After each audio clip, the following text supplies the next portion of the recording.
What I see that's really spoken about in sort of the monogamous framework is they tell people to rely on the structure itself for their security. Ooh, right. And then what I see is that doesn't really work. And it doesn't actually really work in monogamy either, right? And so one of my emphasis is that, don't depend on the structure. You might still have certain structures, but don't depend on that for secure attachment in your relationship. Depend on the relational experience that you have. How are you treating each other? How are you showing up with each other? That's what matters. Welcome to the Multiamory podcast. I'm Jase. I'm Emily. And I'm Dedeker. We believe in looking to the future of relationships, not maintaining the status quo of the past. So whether you're monogamous, polyamorous, swinging, casually dating, or if you just do relationships differently, we see you, and we're here for you.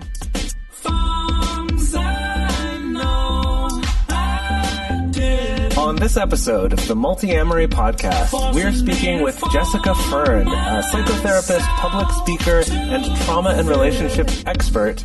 And she is the author of the upcoming book, Polysecure: Attachment, Trauma, and Consensual Non-Monogamy. Today, we're going to be talking about attachment theory, one of our favorite things, but we're specifically going to be talking about how our attachment style can intersect with trauma and what this means for non-monogamous relationships and strategies for moving toward more secure attachments. So Jessica, thank you so much for joining us today. Yes, thank you for having me. Yeah, so this is super exciting. So your book is going to be coming out in October, and I've already told people, like in our private Patreon group, that I'm super excited for this book to be out there. I know on this show we talk quite a bit about attachment theory. I do feel that what I've seen in non-monogamous communities, at least people who are savvy, really like thinking about attachment theory. So I guess the first thing that I want to pose to you, in 2 minutes, let's say, could you summarize the entirety of attachment theory for our listeners who are not as familiar with it? It can be probably longer than that. But... Right. Well, in one sentence, it's we need love, right? True that. Yes. So I think, right, the brief, broad stroke of attachment is that as human babies, our first survival strategy is emotionally bonding with a caretaker who will take care of us and be kind and be attuned to us. And so depending on how responsive and attuned and available our caretaker is, we either develop a secure attachment to them or we have an insecure attachment. So if our parents are inconsistent or inaccessible or unresponsive or unreliable, a child's going to feel more insecure in their relationship to the parent. And then they're going to go on and feel more secure within themselves and within the world, right? And those early attachment experiences are sort of the blueprint that we then go on to replicate in our romantic relationships, especially. Right. And this theory has been developed from a lot of research based, from my understanding, so please feel free to jump in and correct me, research, really famous research about the quote unquote strange situation. Yeah. Wherein, where a very small child is separated from their caregiver, like left alone in a room for a little while. And then researchers are looking at how does the child respond when the caregiver comes back into the room. That's correct, Jess? That is it. So they're looking at both how the child responds when the mom, it usually was a mother in this case. This was research starting in the 60s and 70s, but still continues. And so they'd look at how does the child respond in the room, and then how does the child respond when left with a stranger, and then what happens on reunion with the mother. Right. So a child that is more securely attached, they're going to feel comfortable around their own parent, and they're going to feel free to explore the room of toys. That's a big thing, is that exploration comes online when we feel secure. And then when the parent leaves, they're going to actually feel distressed. That's a healthy thing. Where's my parent? And when they come back, they're going to feel really comforted and soothed by the parent. So that's what we would see in a secure attachment. But in the insecure strategies, so a child who's classified or labeled as more avoidant is going to be less engaged with their parent. And when their parent leaves, they don't show signs of stress. And they don't even explore the room a lot. And then when the parent comes back, it's almost like they don't notice. Right? What's really interesting about those kids, though, is they look kind of calm and collected on the outside, and they're physiologically under stress. Wow. So they're actually not okay. Right? Yeah. Right. But what's happened is they've deactivated their attachment system. Right. Then one of the other classifications is more of a hyperactivated attachment system, which is the anxious or preoccupied. And so that the child's going to be more clingy to the parent, even when they're in the room. When the parent leaves, they're going to feel a lot of distress and confusion. And then when the parent comes back, they're usually then again really clingy, but they're not soothed right away. It's interesting. The parent coming back doesn't feel like enough because they're afraid the parent's going to leave. Huh. Okay. Right. Yeah. Yeah. Right. And so initially that was mostly what they saw. And then years later, they reinterpreted and found that there was a third category of disorganized. Where this is, that was new to me for sure. I don't know about the two of you, but yeah. Yeah, exactly. And this is usually when there's been trauma, and we can talk a little bit more about what it looks like in adulthood. But in this strange situation, you'd see where the child would want the parent and then maybe be aggressive towards the parent, go towards them and then push away from them. Maybe even freeze and be very afraid when the parent was gone or when the parent came back even. So you see a lot of signs of like more severe physiological stress and also like behavioral reactivity.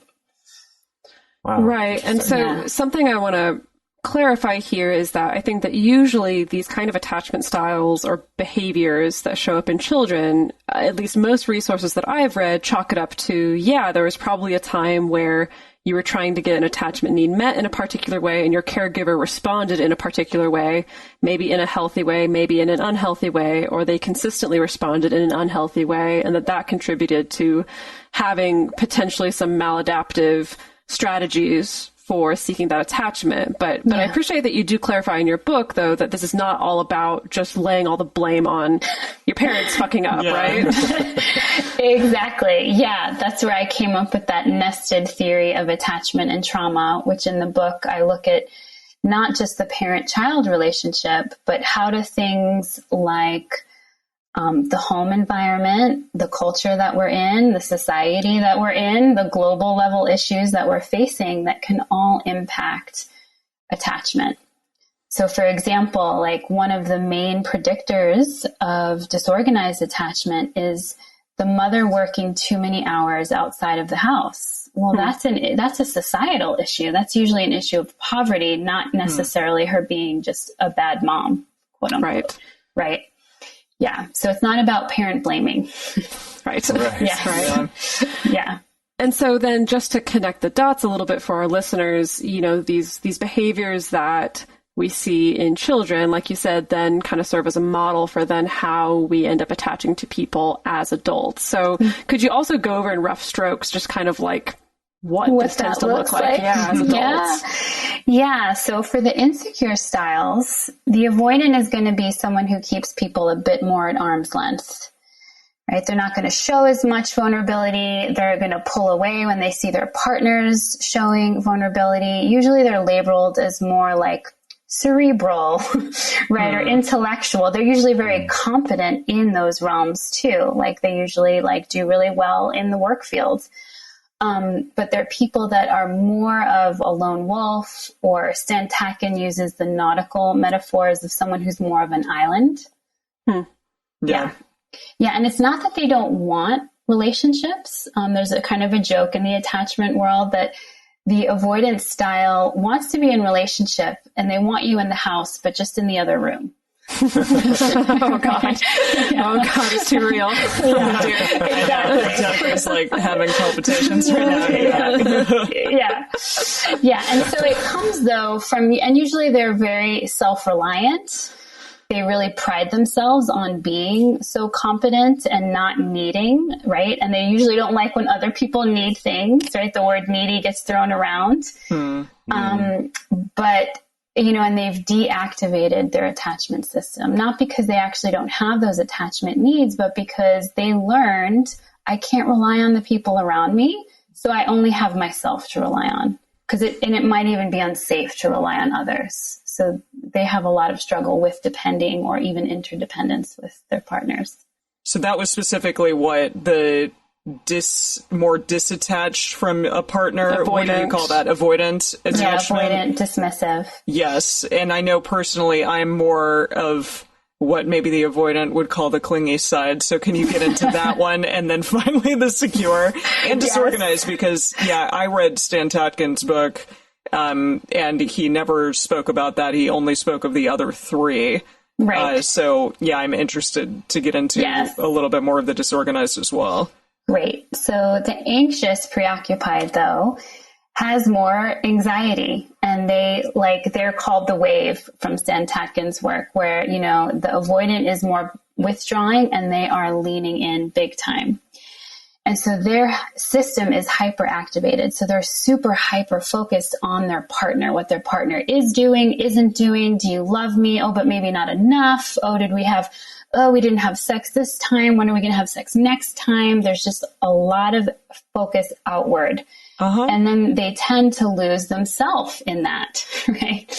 And might not always know, what do I feel? What do I need? But they're very sensitive. This is one of their strengths, is they're very sensitive into the subtleties of the relational dynamics and any small shift.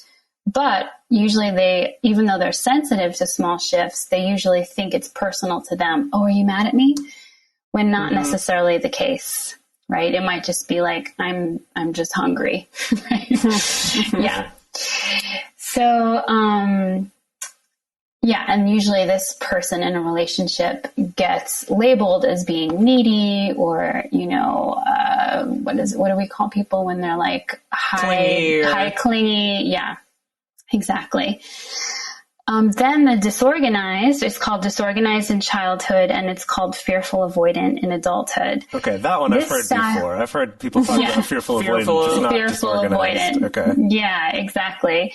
And the disorganized definition comes from there isn't a coherent, organized strategy going on here in the same way that sort of the avoidant or the preoccupied has, right? But most of the time it vacillates between those two. So someone like, what happens with this style is their attachment system to move towards people is really high, but then so is the defense protective mechanisms. So Diane Poole Heller, I love, she says they have this one foot on the gas and one foot on the brake at the same time, right? And so that's exhausting, right? It can be exhausting to be that person. It can be exhausting to be in a relationship too. So they might really, in a more aggressive version of the fearful avoidant, they might really demand and criticize what, this is what I need from you. And then they get it and they then criticize that and push it away. Right? In maybe not as much of aggressive, it can be someone who's just stuck in the freeze response a lot, right? And has a lot of like perfectionism going and like almost paralysis of just being in a lot of fear. Yeah. Well, like fear of abandonment specifically then, or fear of abandonment. So this is a great question. So the avoidant is going to have fear of engulfment. The anxious is going to have fear of abandonment, and the fearful avoidant is going to struggle with both. Got it. Right? I haven't heard specifically that term engulfment used before. What do you mean by that? Yeah, like you're going to come in and take over me, or I'm going to completely lose myself in the relationship if we get too close or too committed. Yeah. I like that term better than, because I feel like avoidant dismissives are usually described as having a fear of commitment. Yeah. But I like distinguishing engulfment as kind of a step beyond just commitment. It's like the really scary version of commitment, says me, the avoidant. Right, exactly. Well, the avoidant, right? I don't love the terms avoidant and dismissive. And in the book, I make that distinction. Like in the healthy version, it's just someone who's really advocating for their independence, right? That's their primary value. Whereas, the other style of the other end of preoccupied is really looking for connection. Right? Yeah, And I those go appreciate too you far. saying that rather than just like, wow, this person's super clingy and this person's super avoidant of you. Yeah, I do it because, I do find myself personally to maybe be more clingy in some of those ways, but also I am attuned to people. So I appreciated you saying that very much. Good. Yeah. So if we can talk about then like the cherry on top of the attachment sundae, which is this secure attachment. Yeah, so secure, I mean, in its essence would be like, I'm comfortable alone and I'm comfortable in connection. So, and it doesn't mean they don't have insecurities. I think that's a misconception, is that they don't have any insecurities. Of course they do. But someone who's is securely functioning, when they have insecurities, instead of doing this attack or withdraw dance, they can bring them up to their partner and say, hey, I'm feeling insecure. And this is what I need from you. Right? So they're able to ask for what they need. They're comfortable with their own needs. They're able to usually communicate well with their partners about boundaries, requests, renegotiating things. They usually want to meet the needs of their partner. They're not intimidated by their partners having needs and things like that. Yeah.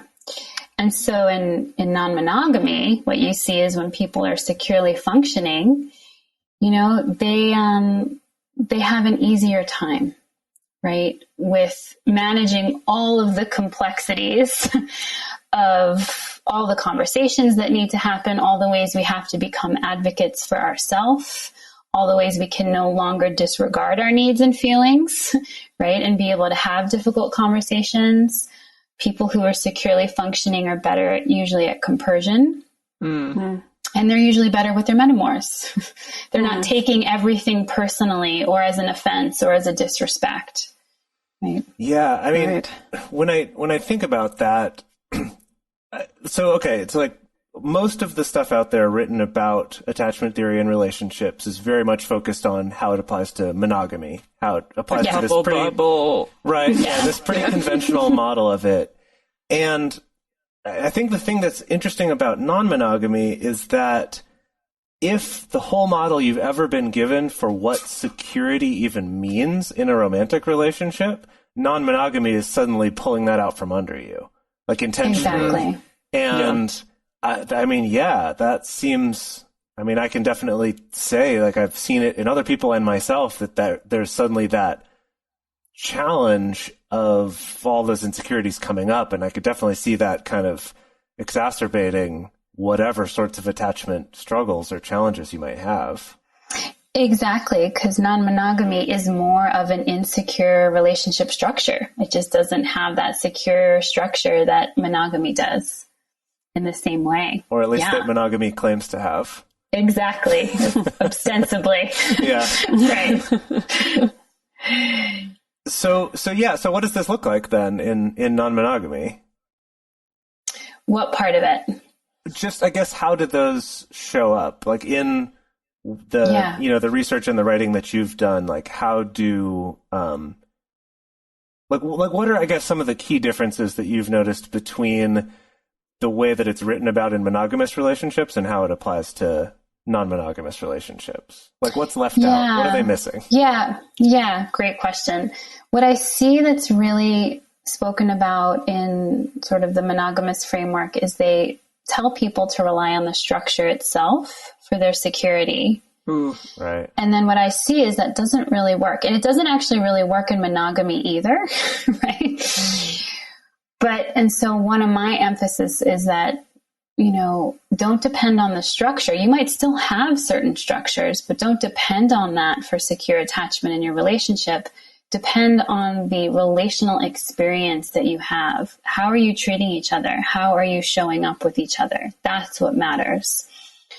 So I think that's what's left out a lot. And the one or two things that do talk about non-monogamy and attachment really emphasize a very hierarchical one way to do, non-monogamy that's just not going to work for everybody.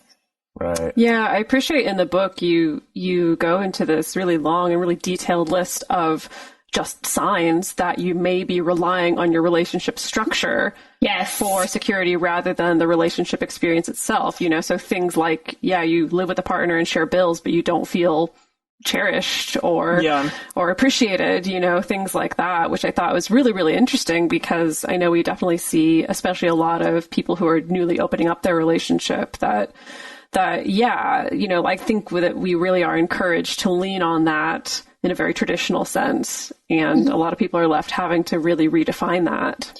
Yeah, or they just try to replicate that in non-monogamy. And maybe some of that works, but a lot of it then doesn't.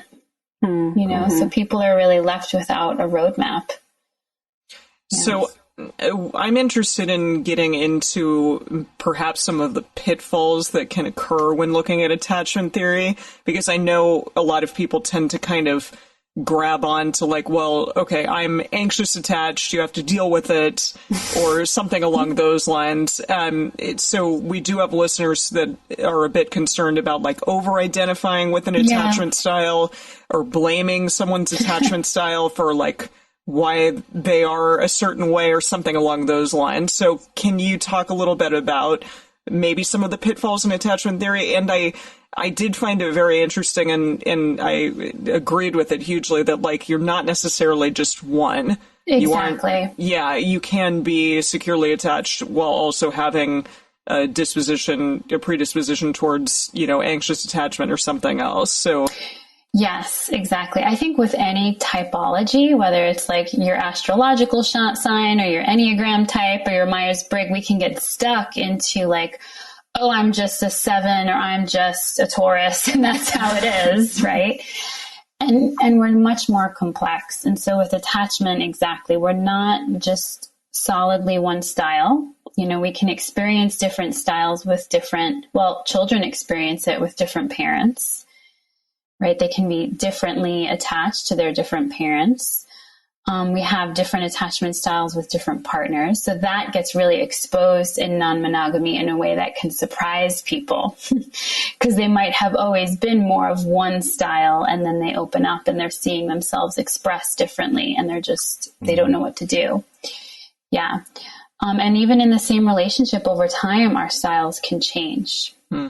Yeah. And I think even though it kind of is usually presented as this typology, most people don't feel that way. They're like, oh yeah, sometimes I'm a little anxious, and then some more of the times I tend to be withdrawn, but we kind of know there's more nuance.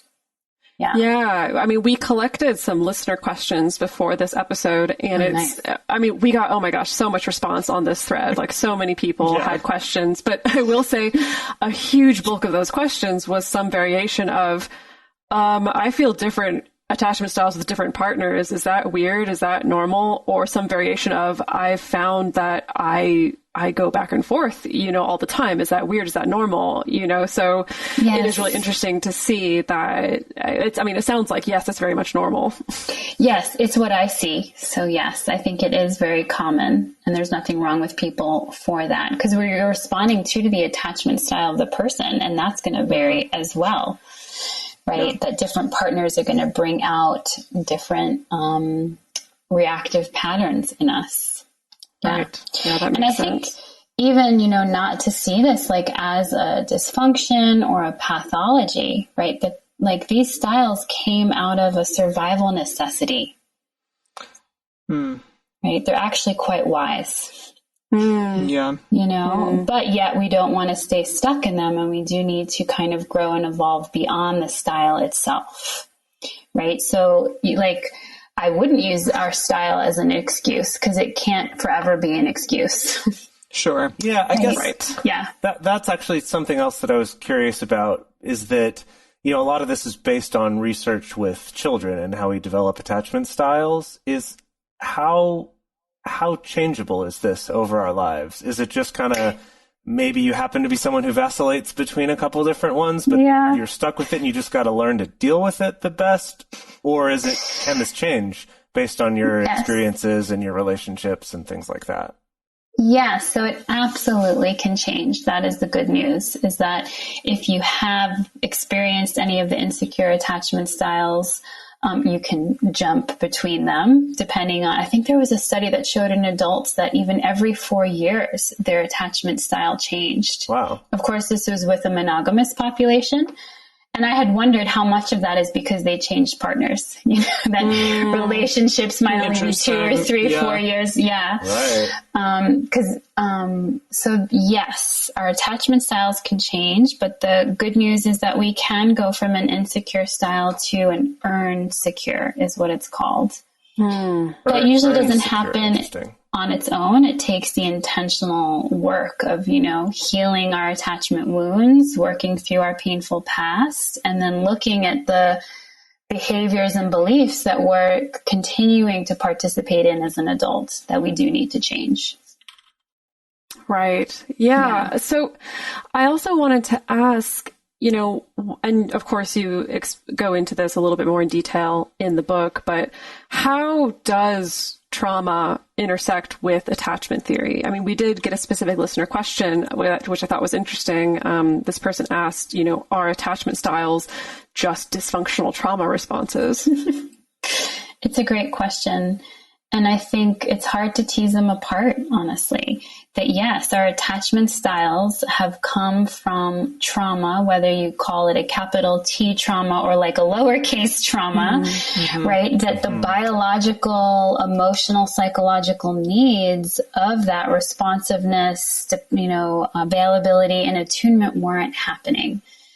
And so it's not just overt neglect, overt abuse, right? But those would be the traumas as well. So yeah, these are adaptations from trauma. Absolutely. And then, go on. Well, I was just going to ask, what are things that would fall under that category of the lowercase t trauma? Yeah.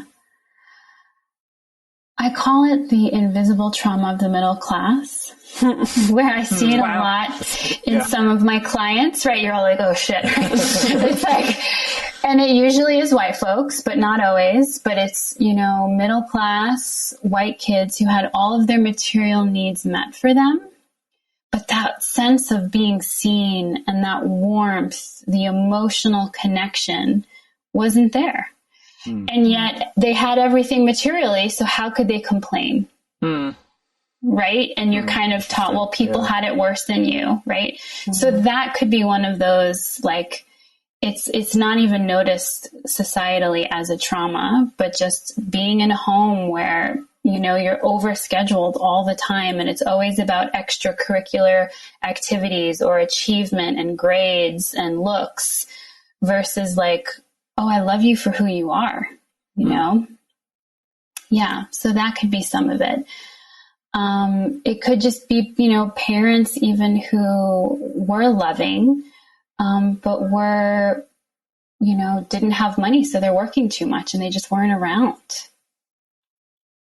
So again, someone's like, oh, but my parents did love me, or my parents are still together. There was never something big and obvious, Or maybe one absent parent versus one that is there, or because I've heard you say mom a lot. So I guess I'm curious, what if you have one that's there and one that is not? Can that exist and make something happen to a kid, I guess? I'm assuming yes. Well, I even think of my own history here, right? Yeah.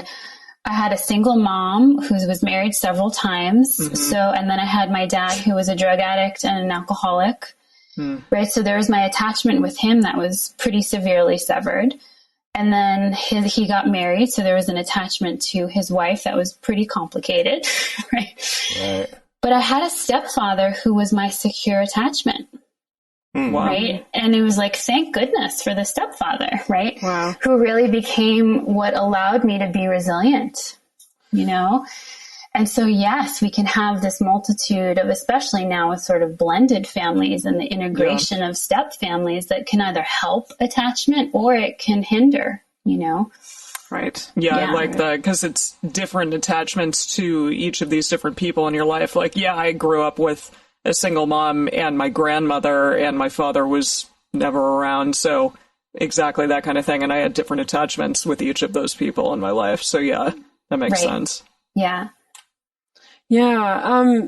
Yeah, that is really interesting. I know in my own personal therapy work, as in on the receiving end of therapy, thank goodness, it's been really interesting to actually really expand my scope of thinking about the places that I did have secure attachment as a child. Yes. Because again, I do think that so many of the resources really just limit it to this traditional kind of two-parent model, mom and dad, and that's all we can think about. When I actually thought about it, I was like, oh wait, I actually had this super secure attachment to my grandparents, Yes. and they were there and all the time, and they lived next door, and they actually created this really wonderful model, I think, for me that helped me in like my more secure attachments as an adult. And so I think, there really is something to be said about kind of expanding the way we think about these things. Exactly. Or sometimes it's teachers or a coach or someone like that just showed some interest in us, and that can be a way to go, oh yeah, that person showed me something different.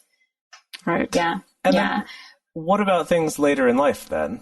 Like a divorce or exactly. Something right. And so and maybe another lowercase t trauma.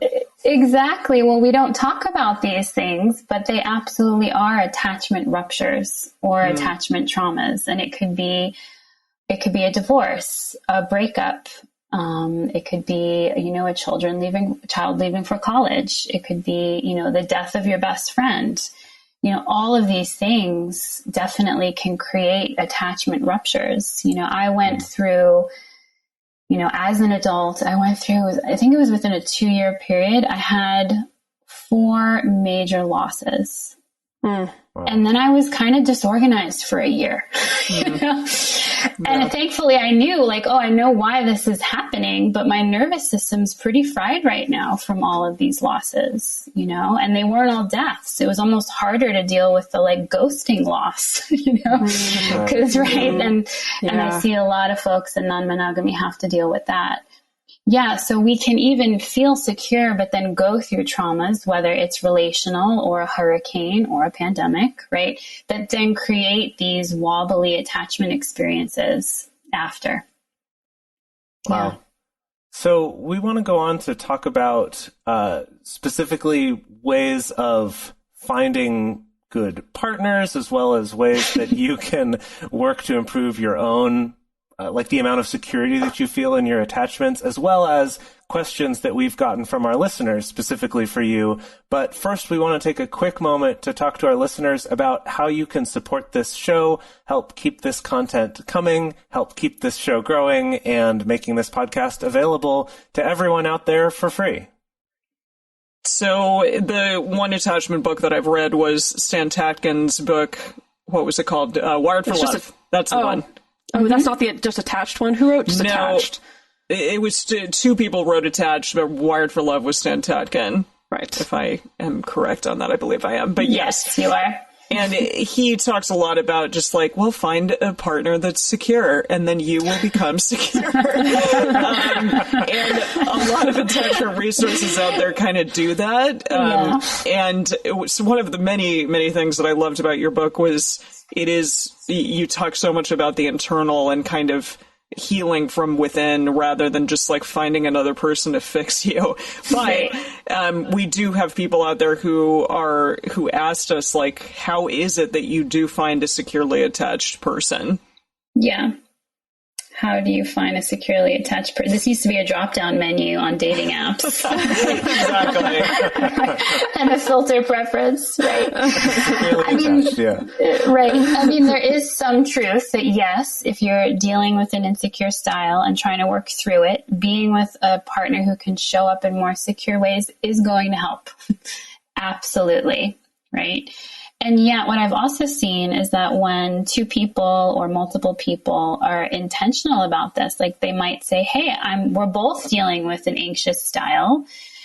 So how can we start to show up together in more secure ways? And they can work on it together. So it's not like you all have to be, done and secured and figured out kind of thing. Mm-hmm. But I think there does have to be an awareness of this and an intentional, let's do something different and work through this together. Right. Yeah. Absolutely. Yeah. And does that get to the question? Yeah. Well, I mean, could we go into that a little bit more? What recommendations do you have then for that scenario, right? Where it's we realize that this is going on, or maybe even just by yourself, you realize, gosh, I'm having a really hard time dating because I'm so insecure. I just like cling on to them so hard and everyone runs away screaming. Or, right. I'm so avoidant that it's like, cool, let's go out, whatever, I don't care. Right, I'm not making emotional connections. Yeah, exactly. What do we do besides just, resign ourselves to a life, with our cats? Not that that's bad. Actually, that sounds kind of awesome. But I love it. Right. Yes. Well, in the book, I come up with the acronym I call HEARTS, which is sort of here are some of the things to do in relationship and then also solo that people can work on. So would it be helpful to just name what those are? Yeah, definitely. Okay. Yeah. Well, and even before that, I'll say I don't want to underestimate just the awareness. The awareness isn't sufficient, but it is a big step in just knowing like, oh, I'm struggling with attachment insecurity, whichever style it is, and the desire to heal through it and wanting to do things differently. So just that alone, I think, is really important, awareness and the desire to change. But the things that I came up with are, first, it's about being here, about being present. So being present with our partners and really defining together, what does that look like? What does that mean? What it means to be present with oneself, which is often missed, right? But we kind of can't be in relationship to ourselves or with another if we're not fully present, right? And not just physically in the room kind of thing, right? And then the next thing is express delight. I actually love this because this is not talked about widely in the common attachment literature. But express delight is that just feeling or the oozing that comes from one person to another. That's just like, I'm so happy you exist, right? Like, I'm so grateful that you're alive and that we get to share time together. It's that real felt sense of just, I delight in your beingness, so to speak, not just what you do for me and how you make my life better, but just in you. Right. And so that needs to be cultivated in partnership, but then also for ourselves. The next thing is attunement. And this is what, whether monogamous or non-monogamous, I see most couples need to learn about how do I attune first to myself and know what it means to really be present with my internal landscape. And then how do I tune into my partner and just be curious? Right? How are you? Where are you? What's going on? Yeah. Right. Then rituals and routines. That's one of the next things that people can work on. So especially when healing attachment, I see that it's almost like a cast is needed for a while. Like when there's been a broken bone, you don't wear a cast forever, but you do need it for a while. And that can be what some people really benefit from having, like, yeah, I do need sort of our standing date, I do need to have our little routines and rituals, both profound and mundane, to sort of feel, the relevance of this bond, so to speak. Right. Yeah. That broken bone metaphor makes a lot of sense. Yeah. Or scaffolding. That may be another metaphor to use. Like when we're building a new structure together, there is that scaffolding that goes on the outside for a while, but then it doesn't stay. Right. But especially if two or a few people are healing their attachment together. Then the next is turning towards after conflict. So really about rupture and repair. And there's a phrase in the attachment world and even couples therapy that like rupture is inevitable, right? Some people get really hung up on like, well, we should have never even had ruptures, or a good relationship is, oh, we never fight. And it's like, not really. But when there's miscommunications or disagreements, how do you repair with each other? So really knowing what repair work means. And I think the biggest thing, this is one of the biggest things I'm seeing with healing individual attachment, is how do I repair with myself when I fall short of my standards? Oof. Wow. So, yeah. Wow.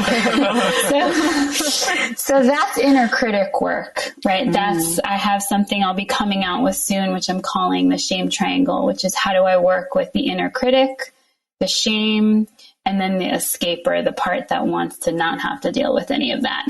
Right? Wow. Yeah. And when there's been trauma or attachment wounds, I haven't yet seen anyone who doesn't then experience some form of harsh inner critic, a lot of shame, and then all the ways we try to escape. Right. Yeah. So let me just say, first of all, this HEARTS acronym, when I read it in the book, I messaged Emily and Jase to be like, oh my God, she made an acronym. She really is a multi-amorist. It's amazing. We do love our acronyms. Yeah. I love them. I will say, I just really appreciate, we also got a lot of listeners expressing frustration that so many of the attachment resources out there are like, yeah, you should aim for secure attachment. Just, work on it. You'll get there. Good luck. Just try to grow in that direction. You'll be fine. And it feels like very few resources lay it out in this way of like, here's some very clear, actionable things that you can do, or some questions that you can ask, or conversations you can have to help mend this. Yes. Yeah. That was my frustration too, for years, of just being like, how do I do this? Right? And where's the questions or the conversations to have? So of course, HEARTS may not be perfect, but it's a start. So yeah, so far I've said the heart, and then the S, the HEARTS, is secure attachment with self, which is really where you're applying the heart to yourself. Right? Yeah. And this is key, I think, in general, but if you're going to be embarking on non-monogamy, there really needs to be more of a secure attachment with self to be able to navigate that, all the complexity and the uncertainty that happens from this more insecure relationship structure. Yeah, definitely. Feels like it's really crucial. So closer to the end here, I want to talk about some listener questions that we've gotten, and we've kind of sprinkled those in a little bit throughout. I tried to kind of group some recurring themes together and paraphrase a little bit. So I'm not necessarily, just for those of you listening, I'm not necessarily reading anybody's question verbatim, but tried to condense from your many questions and comments so that we could ask them in an efficient way. I wanted to ask about, we got some questions about, helpful tips specifically for avoidant attached people and being in relationship with avoidant attached people, because a lot of the resources out there basically say, yeah, don't date those guys. Just don't deal with them. Yeah. just don't even. You see them coming, go the other way and like kind of treat them like the bad guys. And of course, being more avoidantly inclined myself, I have some ire about that. But I was wondering what your thoughts were on that. So there's two questions there, right? Like tips for how to be in relationship with someone who's more avoidant, and then how to date if you're more avoidant. Yeah. Yeah. So I think if you're dating someone who's more avoidant, give them space, but invite them in. Right? And so it's interesting, actually. I think the avoidant has an outer crust and a very soft inner shell that's actually delicious. Feels, yeah, right. But usually actually feels more vulnerable, right? And so they really need a certain kind of safety to feel safe coming forward with their vulnerability. And so they often need those prompts to like, hey, can you open the door to yourself a little bit? So even, having a discussion with them of when are better times, because if you ask an avoidant about something more personal when they're on their computer, it's not going to work very well. Like they need time to transition from one task to the other, so sometimes with more of an avoidant partner, making time where you're going for a walk or really getting to sit down together or be on a video call together, right? And inviting them in can be helpful. Also being realistic in expectations, because what happens with the avoidant is that they didn't have the developmental experience of, I can tune into myself and articulate what's going on. So they need time and support with that process. It's not just a behavioral change that one day they can do. It's actually something they need to develop. Yeah. Right. Yeah. And then if you happen to be more avoidant, I would start to well, first, I mean, as I talk about in the book, there's a lot of things about what avoidance can do to shift. And I don't want to just say avoidance. I feel like we've all been throwing that around, like people with that style, right? Mm-hmm. Right. But people with that proclivity or who are, functioning from the avoidance style, a lot of it is about entering the body and waking up the body and being embodied, sometimes for the first time. Mm. Right? And starting to tune into themselves more, but actually intentionally connecting with their attachment needs and drives. You don't actually want to be alone all the time, right? Right? Like allowing those desires to come back alive, which can be a difficult process because then you can feel all the grief too. Yeah. Yeah. Wow. Well, I will say that I feel a little more comfortable looking at myself as like a really delicious loaf of sourdough bread. You like that? than just this hard-hearted motherfucker that can't get close to anybody. Totally. So our next listener question here, is it possible to feel secure attachment if there's only one point of secure attachment? So for example, I feel securely attached with one partner, but not another. Or if that secure attachment is with people who are not my romantic partners, my friends, my family, my therapist, stuff like that. Absolutely. Yes. You don't have, very few of us have secure attachment across the board with everyone in our life. Yes. So it could be, one of several partners that you do feel very secure in. And to even sort of go back to that earlier question, like use that secure relationship then as a model of like what's going well here that I can then look for in other relationships, right? Or advocate for in my relationships that don't feel as secure. Right. Yeah. And so how about this? When can you just blame your partner for their attachment problems being all the issues and nothing's your fault? We already said we can't do that. Right. No, there have been times when I'm like, I say to one person, like, this really is not you right now, right? This really is a partner and it's usually someone who's, it happens in all of them, but I'll just say for a moment, like someone who's really not able to manage their anxious, preoccupied attachment. Right? And they're really starting to control their partner or have unrealistic expectations that it's not the other partner. And the other partner might be like, I'm communicating clearly, I'm giving a heads up, I'm following our agreements, and this partner just keeps losing their shit. And so there are times where you have to be like, you need help with this. There's no more that I can do to reassure. Yeah. But there comes a time like there's no more reassurance someone can give, Yeah. Wow. Yeah. And that's so hard to make that call sometimes because I think we do see it a lot that there can be times where you do everything right and you follow all the rules and you put in your utmost, but then that only goes so far sometimes. Yeah. Exactly. It really was a wake-up call for me. It was once I was asking for more reassurance from one of my partners, and he said, I'll give it to you, baby, but you got to take it in. And he just called it out, and I was like, yeah, you're right. I'm right. Like, thank you. You're going to give it, but I haven't been doing my work of really receiving it and believing it. Yikes. Yeah. That definitely is something I can relate to.